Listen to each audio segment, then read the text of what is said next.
Hello guys, అందరు ఎలా ఉన్నారు? నా పేరు హాసిని.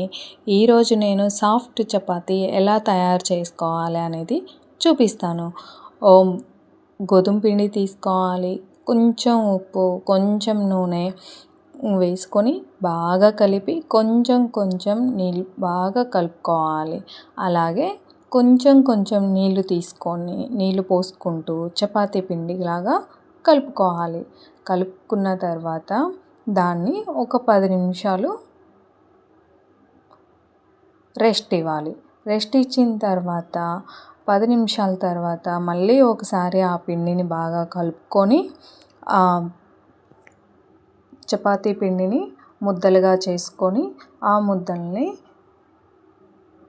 చపాతీ పీట మీద చపాతీలా ఒత్తుకోవాలి. చపాతీలా రోల్ చేసుకోవాలి. రోల్ చేసుకున్న తర్వాత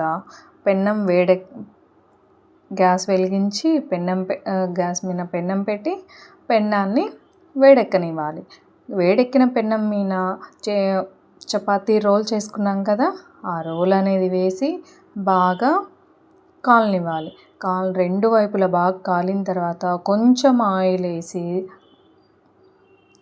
చపాతీని బాగా కాల్చుకోవాలి. కాల్చుకున్న తర్వాత పెన్నం నుంచి తీసుకోవడమే, అంతే. ఎంతో సాఫ్ట్ చపాతీ తయారవుతుంది. నా వీడియో మీకు నచ్చినట్టయితే నా ఛానల్ని సబ్స్క్రైబ్ చేసుకోండి.